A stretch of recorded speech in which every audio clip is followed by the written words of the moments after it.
everybody. Thank you for joining us here on ESPN ESports. We are live on our Twitch channel, twitch.tv/ESPN ESports. As you can see, I'm not alone. Happy to be joined by Brax, who is the very first Valorant player ever signed by a major organization. That's quite the feat, especially since the game is many months, presumably, away from release. We have a lot to unpack here, Brax. The first thing I'll mention is there's people in the chat right now. I'm sure who will have a lot of questions. Feel free to throw them in there. I'll get to as many of them as I can. But we definitely have to start with signing with T1. That's the organization that you've signed with. You are now the world's first Valorant pro, or you were the first Valorant pro at the time. But let's talk about choosing T1. How did that relationship start? How long ago were you talking with T1 to sign with them? I think the talks went on for maybe a week or two, but they went really smooth. T1's a legendary esports organization with incredible history behind them. Um, they're like a global organization that represents some of the best players in the world, so I'm just happy to be a part of that. Yeah, I mean, I spoke with MK Leo a couple weeks ago. He signed with T1. Of course, Faker's involved. Legendary League of Legends team there. Was T1 always an org that you had your eye on and one that you kind of hoped that you would join eventually one day in your career? Definitely, yeah. I've always had a lot of respect for them, and I've known them. Even though I've never really followed League of Legends, I've known of them, which tells you like how big they. Yeah, definitely. Were there any, what was that process like looking for an org? I know T1 was on your mind. Just take us through the process as much as you can tell us in terms of what orgs you might have spoken with, or like what that process was like in finally landing with T1.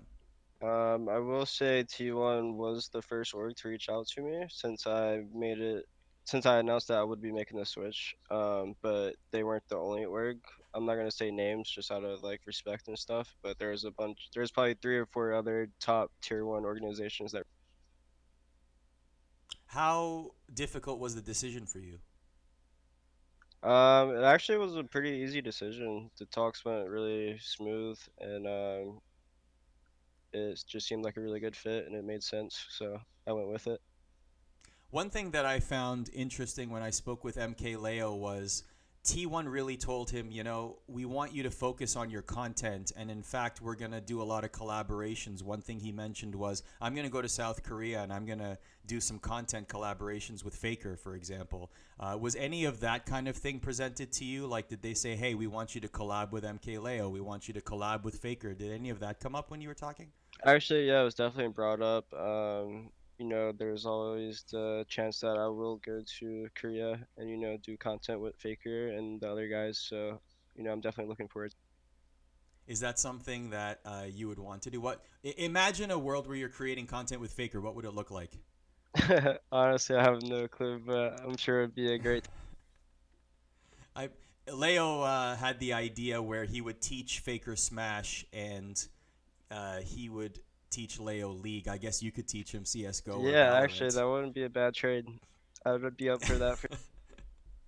Have you played much League of Legends? Actually, I have not. I've probably played maybe 3 games total. So he could definitely teach me a thing or two.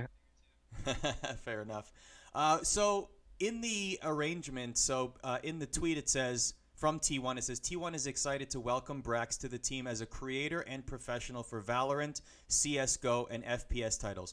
Of course, the Valorant part is going to get most of the headlines, right? But what can you tell us what the full arrangement is? Like, what will a day look like for you, and what is expected of you, I guess, from T1?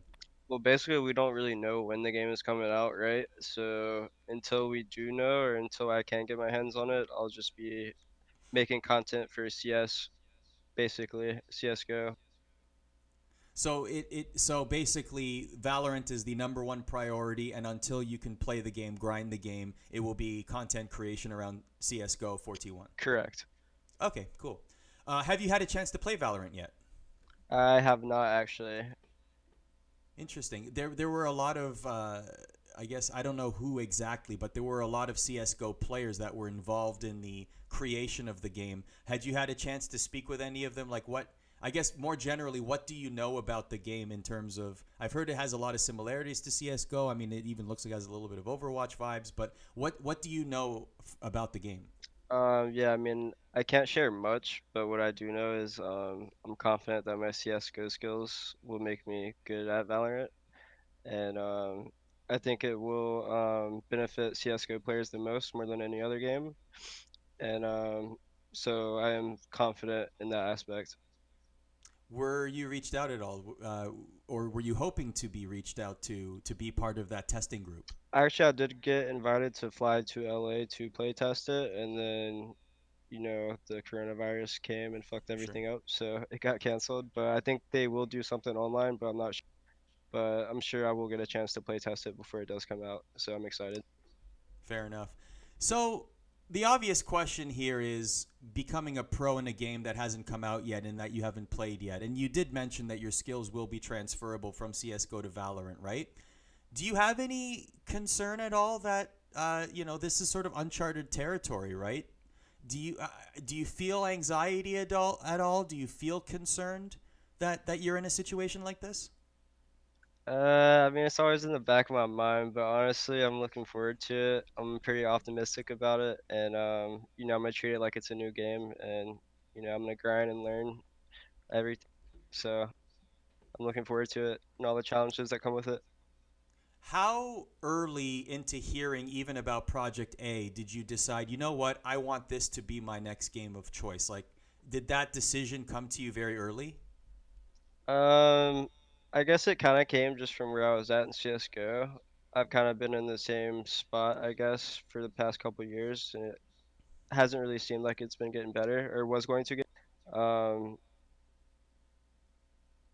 it just seemed like very stale, and obviously the band, it seemed like I couldn't reach my full potential. So it kind of seemed like, this would be a great opportunity for. Like as essentially you felt like you exhausted all avenues in CS:GO. I thought it was interesting in your tweet actually. You said the first tweet was, I've decided to take a step back from competitive CS, and although I may still stream CS in the future, my main goal is to await the release of Project A, right? But then in the reply you said it's been a fun 8 years and 22,000 hours. So you played the game, you estimate 22,000 hours. You've heard of the Malcolm Gladwell 10,000 hour theory, right? I feel like I have, but you can refresh.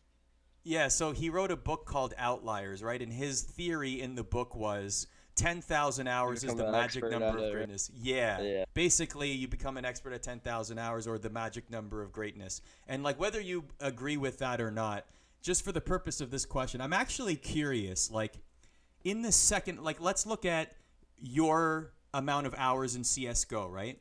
From 10,000 to 22,000, if you can even think about that, right? Like I guess the second half of you playing CS:GO for that many hours, how much did you feel you like improved and learned in the game after having done 10,000 hours? Do you know what I'm saying? Yeah, I mean, I feel like you still can learn something literally every day. Um, Obviously it gets like tougher and tougher, but like the game is always changing and the meta is always changing, so you can always learn different things. You can always watch demos and learn a new flash, a new nade, a new strategy. There's always something to learn, but it definitely gets more difficult the more you play, because you start to learn a lot of things. Fair enough. Chat wants to get back to Valorant, so let's get back to Valorant questions. When you heard about the game and when you decided that you wanted to become a Valorant pro, how important was it for you to become the first one? Or was that even a care to you? Honestly, that wasn't a care to me at all. I wasn't really thinking about that. I just, T1 reached out and it just seemed like a really good fit and it made sense. So, you know, And you haven't had the chance to play the game, but your first impressions from what you've seen so far, there are a few videos out there by now. I'm Any sorry. opinions on any opinions on what you've seen so far of the game? Oh, right, right, right.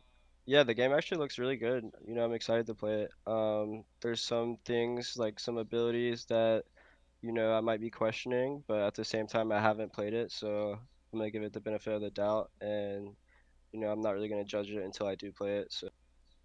What was your initial thoughts on some of the abilities? Like there were wall hacks, there was heals. There were some interesting abilities in there. What were some of your initial opinions on the abilities that you saw? Yeah, so like the wall hack kind of looks suspect. I'm not too sure how I feel about it, and obviously the game can still change. There is still in beta, so anything can change, and nothing's final. But I'm confident in the developers behind them. I know Volcano personally, and Hmm. he's from CS:GO. So I'm confident that it's gonna be a good game, and I'm just ready to get my hands on it, honestly, and just start grinding it. I've heard really good D- things. do you have a timeline at all on when you'll be able to play the game or get the game? I actually don't. Okay. I'm in the unknown. I have no clue. So you're just hoping as soon as possible. Right, right. Okay.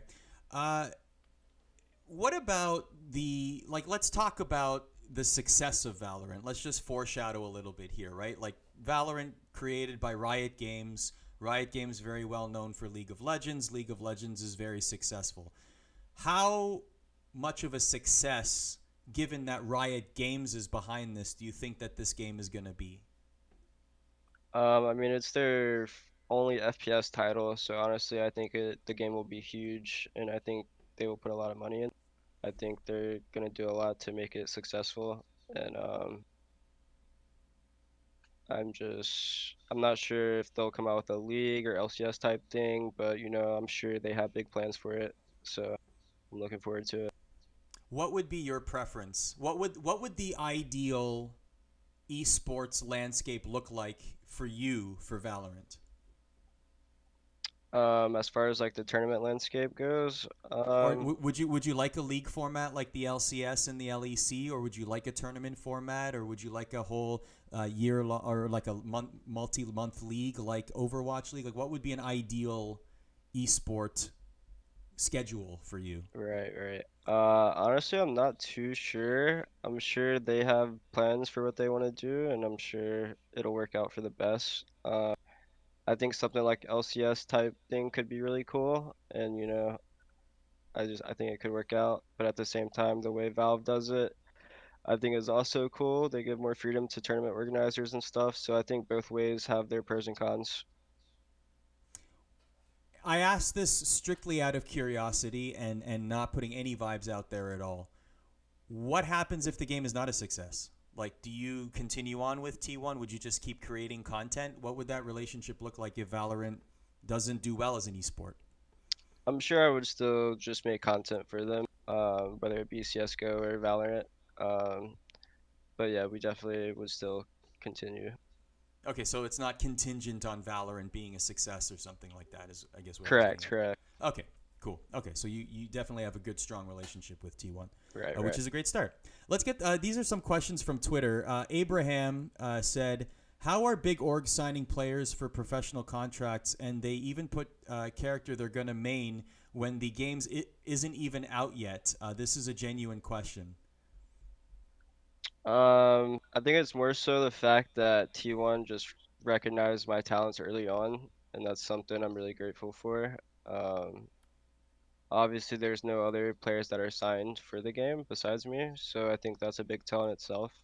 I'm just excited to get my hands on the game and start grinding, amongst the best. So, Who are you? This one is from Journey Yates. Who are you hoping for as potential Valorant teammates? Has there been any conversations about possibly bringing in other Valorant pros to T1? obviously, there's nothing set in stone. There's a few guys I have in mind, but obviously, I want to play with them before I make any decision like that. So, I'm kind of just waiting for the game to come out. Okay. Uh, this one is from Pro Art of our Seagull. Would you move to Korea to play professionally, or would you move at all, or do you want to stay put? Um, This is assuming after all the concerns over coronavirus are over. right, Let's just assume we're back to normal. right, right. Uh, I'm definitely open to it if the opportunity arises and it makes sense. I'm all for it. Okay. Um, how? I know you said you haven't played the game yet, but how much time would you want to grind the game and familiarize yourself with the game before you start competing? I assume there's gonna be a pretty big gap from when the game starts and before the tournament start happening and like the tournament landscape starts. But I definitely plan on playing at least 10, 11 hours a day, just going hard. So Let's get some questions from chat, and feel free to populate chat, Twitch. I will be looking through and asking as many questions as I can. Synestive says, have you excelled in any other game other than Counter Strike? People like Shroud Ninja Dizzy have proven that they are talented in a variety of games and can transfer their talent. Maybe that's more of a content question. Like, will there be content plays for you outside of CS? yeah, I'm sure there will be. You know, I have a YouTube channel. I stream on Twitch. I'm sure there will be a lot of opportunities for content. Even being on T1 and being able to make videos with guys like Faker and MKLeo. I think it'd be great. Have you met either of them before? I have not met them. So that's something to look forward Yeah, to yeah, for also sure. create some fun content with them. That's cool. Um, have you met any of the T1 roster, Anti, etc.? I have not met anyone in person yet. No. No, okay. So definitely something to look forward Yeah, to. yeah, for sure. What let me ask you this. When you think about CS as a game and now that there's abilities in Valorant, we haven't seen everything that the game has to offer, right? Like what would you say would be like game-breaking abilities, like things that would not belong in a CS structured type FPS game that Valorant is? Um, I would say something like being able to revive people. I'm not sure how I feel about that. Obviously the wall hacks. Um, it's hard to say though because obviously I haven't played the game, but this is all speculation. But I think those two things, I'm not, I don't feel too strongly about them, but at the same time, I want to play before I judge. What have you heard from your peers about the game? Like, have you talked with anyone that either was part of the team or that was part of creating the game? Or you mentioned you know Volcano, so like, what have you heard about like the mechanics of the game and how fluid the game is? Like, is this all do you feel optimistic after hearing all this? I'm definitely optimistic. All I've heard though is that it would be more similar to CS:GO than any other game, so that's why I'm pretty confident that I will be great at it, and I look forward to playing it. So I feel like the learning curve will be very like easy for you, right? I mean, if you put 22,000 hours into CS:GO, I'm pretty sure in a week you're going to do you know what I mean? Like if Valorant is so similar to CS:GO and you've put so many hours into CS:GO, I feel like you would already be at a very high level in Valorant as soon as you had a chance to play it for even like a week. yeah, You know yeah, what I mean? you would think so, right? Yeah, Yeah. definitely makes sense. I guess the only curveball would be like the abilities and stuff, but I don't think that's something that's hard to learn. How do you tackle that? Like, do you take a character? Do you take an agent? They're called agents. Pardon me. Mm. Do you take an agent and do you play one all day? Like, do you vary it up? Like, how will your grind look like if you were to imagine it? I guess it depends. Everyone has their own ways of learning different things. I think what you said, like just playing an agent over and over and just getting them down, I think would be the most efficient way. So yeah, So we're still a ways away from Valorant releasing, and you haven't had a chance to. You won't have a chance to play it yet, presumably for a while. So, what will your content schedule look like until then? Are you creating content every day? Do you stream? Like, what is your content with T1 look like up until the point you get Valorant from today? right. So starting probably Thursday or Friday, I will begin streaming probably every day, but I will just be streaming CS:GO. Also, will be making YouTube videos on the side. Um, but that's all I have planned right now. So, Someone's grabbing a bag behind you. oh, sorry about that. No, it's okay. Is it? Are you in a content house or? No, I'm actually just living with family right. Oh, okay, got you. Yeah. Cool. How do you so now that you've closed the chapter on your CS:GO career, how do you look back on it? Um, closing the chapter.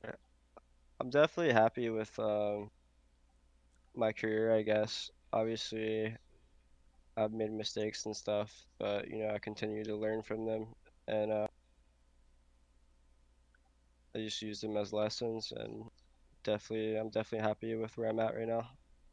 You feel like a better player and a better point in your career today than you did, say, even a year ago? Oh, for sure, definitely. And you feel in a much better place as well? Oh yeah, for sure. I felt just stuck, I guess, in a way, probably like a year ago, up until I signed with T1. I didn't really feel like I was achieving anything or going anywhere, so I'm definitely looking forward to this, and I'm thankful for the opportunity. A question in chat from Anonymous. Do you think if Valorant were to have a market like Steam market for CS:GO, will it make the game more successful in the long term, in your opinion? I'm sorry, say that again. Do you think that Valorant were to have a market like the Steam market for CS:GO, will it make the game more successful in the long term? I don't see how it could hurt. I think it could probably benefit more than anything. So I definitely think it could help. So I know you answered this already. Just refresh my memory. You don't have a timeline on when you're going to receive the game. Like they haven't Correct. told you. No Okay. idea. I know that there were some betas that they were inviting people to. There's a boot camp coming up, for example. Is there anything that you've personally been invited to that at least you can try the game in a closed setting somewhere? So like I said before, I did get invited to LA, but the coronavirus, it got Right. canceled and stuff. So I think what they're doing is And they didn't move that online, right? Or so did they move it I online? think they're planning on doing it online, but I haven't heard anything yet.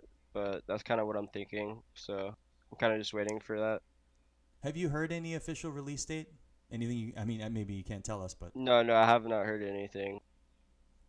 it, I'm hoping that we can maybe summer 2020 would be a good guess. Yeah, it would be Yeah. prime time right now, honestly. Yeah, that would be a fun time to start grinding the game. Yeah, for sure. Okay, so well, let's end it there. Why don't we just last question? Why don't you just for anybody that's watching this right now, that's a big fan of yours, that's looking forward to watching you grind Valorant. What do you have to say to them and your upcoming Valorant career? Yeah, just thank you guys for supporting me. Um, I hope to make you guys proud, and I hope you guys can support me and T1. And yeah, thank you. Thanks for watching. Thanks a lot, Brax. Appreciate your time. Yeah, man, thanks for having me on. So there you have it. There's Brax, who joins us on ESPN Esports, and he is the world's first Valorant player, and it's very interesting because it's a game that hasn't been out yet, and it's a game that is still at least a few months away from being released, and organizations are already looking for Valorant pros. And he mentioned it though that CS:GO is the closest game.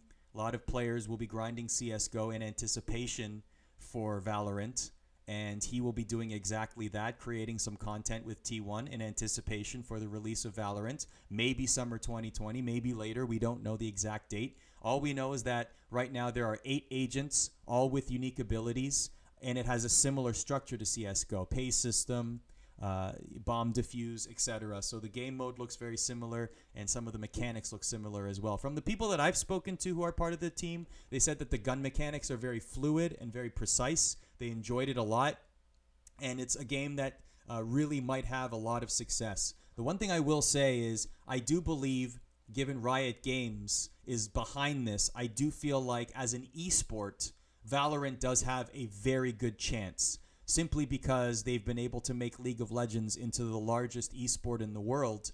And now that they're releasing multiple games, whether it's Valorant, whether it's Legends of Runeterra, whether it's the FGC game that they have coming up, these titles have a fair chance to be very competitive, if not the best in their categories, simply because of who is behind it, and that is Riot Games. So Brax giving us some insight there on why he decided he wanted to be a Valorant pro, and what he's going to do up until then. He's going to grind CSGO. He's going to create some CSGO content for T1, and T1 was always one of the top organizations for him, as he mentioned. He had other organizations that he didn't want to mention, but he did say that they were all very respectful and he had a tough decision to make, but in the end it was all about T1. Also interesting to hear that he is hoping to make some content with Faker and with MKLeo, both top tier esports competitors that are with T1. MKLeo, of course, known universally as the best Smash Ultimate player out there. Faker is perhaps the biggest esports name of all time, still playing with T1 in League of Legends, multiple-time world champion. So I feel like there is a high potential here. And here's the thing from chat, actually, a comment from chat, I should say. A Cabzon4IK says, I still feel scared about how Riot will handle community-made content. I feel like they're not so open as in Valve map skins, anything. I think that remains to be seen. I think they've been very open with League of Legends in terms of streaming and content. We'll see how it is. I know that it's a different vibe, might be a different demographic, or at least a different mindset as it pertains to Valorant players versus League of Legends players, but that remains to be seen. I think that we're going to have to wait and see on how that sort of content is created before we get to that point.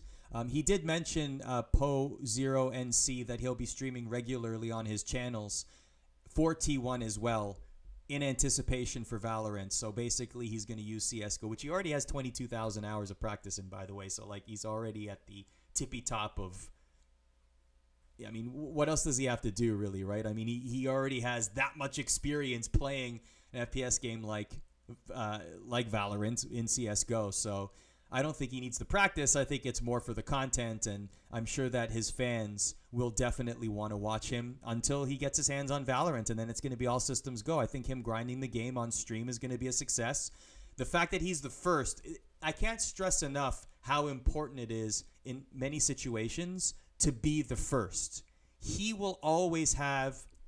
I liken this to Apex Legends a little bit. The first big name in Apex Legends. Remember when it came out last February and there were all the streamers playing it? Ninja and Dr. Disrespect and Courage, Tin the Tapman, Dr. Lupo. They were all playing Apex Legends, right? Whether it was part of a marketing campaign or whatever it was, you know, EA putting marketing dollars towards the streamers playing. Exactly, Cabzon. Dizzy was the first name, right? Dizzy was the star, the first star that emerged from Apex Legends. And for the next, I want to say 6 to 8 months, even us covering Apex Legends here at ESPN ESPORTS when we went to Minnesota for the X Games and did the event there, even the Pro-Am that we did at the ESPYs, Dizzy 24/7 coverage. Dizzy was the focus. He was the first, as I called him, the first Apex Legends legend. And through his ups and downs, I remember this distinctly. At X Games, there were cameras following him everywhere, presumably for a documentary. Everywhere he went, there were 3 or 4 cameras just following him, and he just looked exhausted. I don't know if it was if he just was a lack of sleep, or I don't know what it was, but I definitely saw him at points in the tournament just slumped at his chair with cameras in his face. And I'm sure that it just took a toll on him because it was this sudden surge of interest and popularity. I'm not saying that's going to happen to Brax. What I'm saying is Dizzy got that sort of notoriety in part because he was the first one. And Brax is the first one. There will be others to sign. There will be plenty of competition. I'm sure that many FPS players are chomping at the bit to sign to an organization and represent them in playing Valorant, right? So I don't think I'm scared for Brax. I think he's going to handle it fine. I don't think it's going to be, like with success comes attention, certainly. So if he continues to succeed, if he's going to be a very popular Valorant pro, then for sure he's going to get attention. I mean, listen, we're interviewing him on ESPN Esports because he's the first one, right? And this now, the snowball is starting to accumulate, and you're going to see a lot more signings. I guarantee it, especially as we get towards the release of Valorant. So in terms of game information, we don't know too much. We saw that 3-minute video with the developers and the comms. We saw different abilities like what is it? The fireball that goes around the corner and the wall hacks. I think one of the agents has a healing mechanism that Brax wouldn't be too fond of, that he said in the interview there. So there's definitely a few things to take from that. I thought the graphics looked good. I did notice that there was no blood in that video, and I think that that will be one thing that will help in the East and West. The thing is that here's the thing. To me, there hasn't truly been an FPS title that has captured East and West. There are definitely different games that are enjoyed most of all in those regions. Fortnite is not huge in the East, and games that are big in the East, FPS, are not as big at all in the West. Valorant, however, has an opportunity to capture both of those segments of the world. Riot Games has a foothold in China. League of Legends is a giant sport, a form of entertainment, one of the biggest forms of entertainment in China. And in the East, Riot Games knows how to market that game and keep it successful, much like it does here in North America and in the West and Europe as well. I think that will be a key to make this game a success. Not just the amount of users, but also people watching the game. So that will be...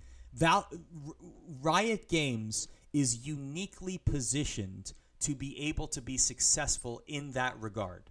If there is ever a company that could take a video game and make it successful all around the world, particularly an FPS title, it is definitely Riot Games. So from that angle, I am definitely optimistic.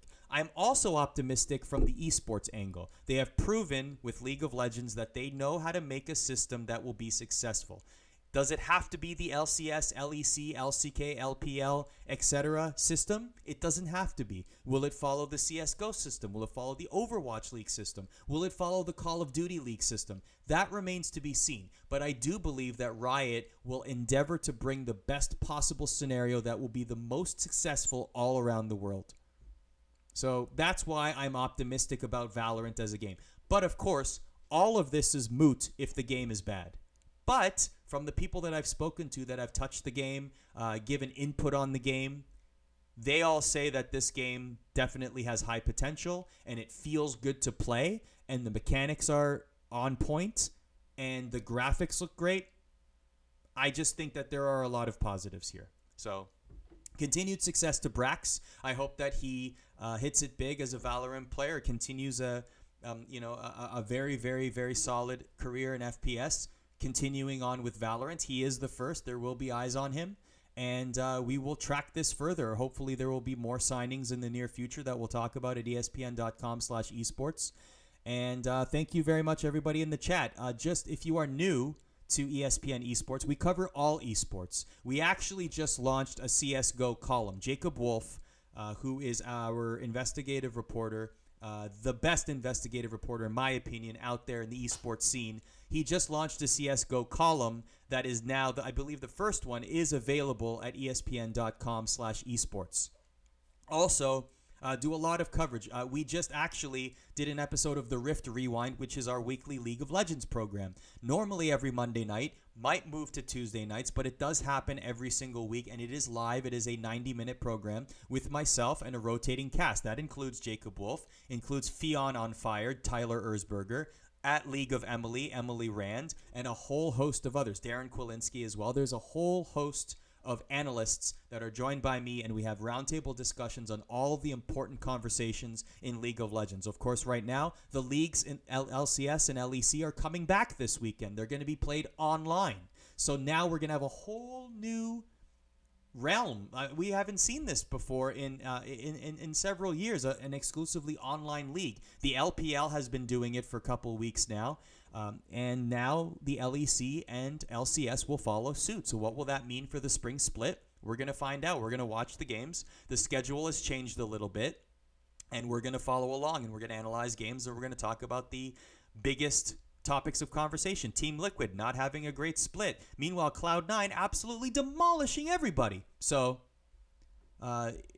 wishing the best of luck covering all of that. Listen, we do our best. We have a lot of great analysts.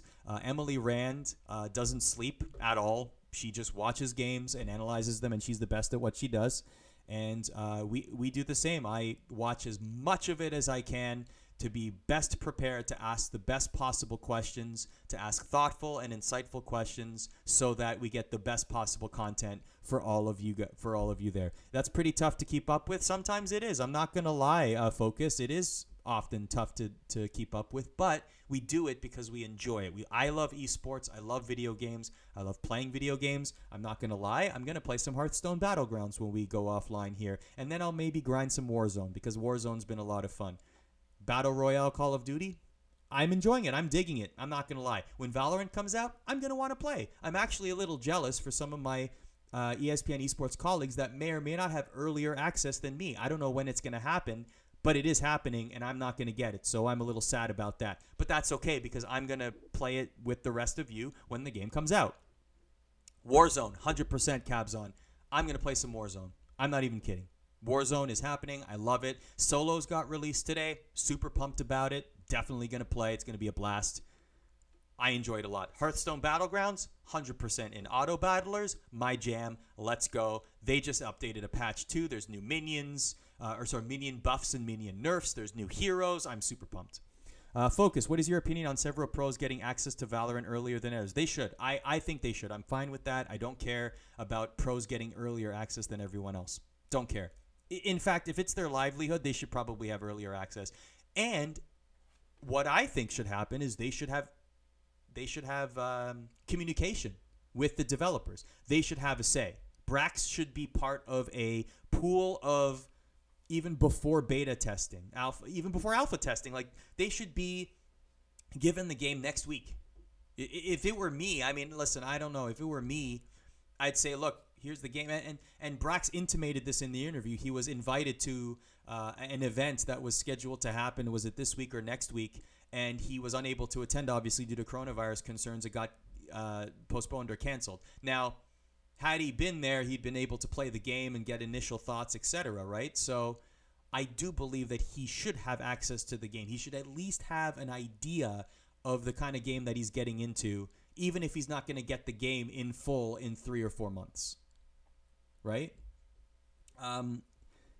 Ignitenitro, I believe I said that right. I'm sorry. When is the iValorant pros playing the game? So he doesn't know. Brax doesn't know. He's just going to basically wait until he gets a copy of the game. And until then, he's going to grind CSGO. But he was told that CSGO is the closest game to Valorant. So grind CSGO and you'll be able to grind Valorant. The funny thing is that so here's another reason why I think Valorant can be successful. CSGO is the second most popular esport in the world, right? League of Legends is the most popular esport in the world. CSGO is still the second most popular esport in the world, right? The thing is that both of those games are over 10 years old, right? Counter-Strike is how many years old now? Almost 20 years, right? When was the last game that really captured FPS attention like CSGO? Maybe... No, like I would have said Fortnite World Cup. Like, yes, it broke records and it had a lot of money behind it.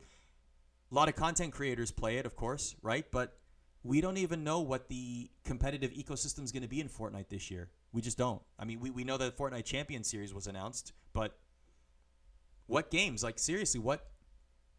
Right? Like, what games are similar? So now Valorant is a direct competitor that you can point to and say, okay, this is going to be a game that, and let me be clear, I do not think that CSGO is going to suddenly fold and go away and die. Absolutely not. I think that both of them will thrive and both of them will in fact share an audience, but they're not going to lose audiences. Valorant is going to gain audiences, and CSGO, maybe this is going to be a rising tide floats all boats situation where CSGO will suddenly it's experiencing a surge right now in the amount of users. What is it, 1 million users in the first time in a long time, reported by Slasher on Twitter, right? So we could see a steady increase across both titles. It's already, in my opinion, that's exactly what's going to happen. There's going to be somewhere replay. So what's going to happen, Capec, is when I go offline, the VOD will go up on Twitch, so you can find it on Twitch, or you can wait until we put it up at youtube.com/ESPN eSports. By the way, if you're a fan of Call of Duty League, we have tons and tons and tons of interviews with the likes of Scump and Formal and Abizi and Prestini and Arcides and Celium and so many, GodRx, so many more. Multiple members from multiple teams. Available at youtube.com/ESPN eSports. We do a lot of different coverage. FGC, FPS, League of Legends, CS:GO, Fortnite. We cover Smash Ultimate, Street Fighter 5, Tekken 7. We cover it all. In terms of big pieces of news, ESPN Esports is absolutely where you want to be. So Capek, that's exactly it. Cabzon, thank you very much for watching the stream, and thank you for the compliment. Very much appreciate that. Feel free to follow us so that you know whenever we're live. We'll have plenty of coverage. I imagine it's not the last time we're going to be talking to Brax, nor the last time we're going to be talking to any Valorant pro. Valorant is something we are definitely going to cover, and I imagine you're going to hear a lot of news in the near future about Valorant and possibly gameplay, etc. I don't know anything. All I know is that I can't. If they already schedule an event that they had to postpone due to coronavirus, I just imagine that something is going to come in its place, whether it's an online format with everyone safely at home. I just imagine something's going to come out in the near future. That is just my guess. That is just my opinion, but I just feel like it. So on that note, I'm going to go. Flashy's in the chat. What's up, Flashy? Will we see R to become a pro Valorant player? Absolutely not. I am terrible. I am cool. Just talking about it. I am going to go play Warzone, though, and maybe a couple of Battlegrounds games. On that note, thank you very much. In the meantime and in between time, please follow us on Twitch and on Twitter at ESPN_esports. Also, youtube.com/ESPN esports. I am at Arda, at ARDA, and we will see you next time. Take care. Thanks for watching.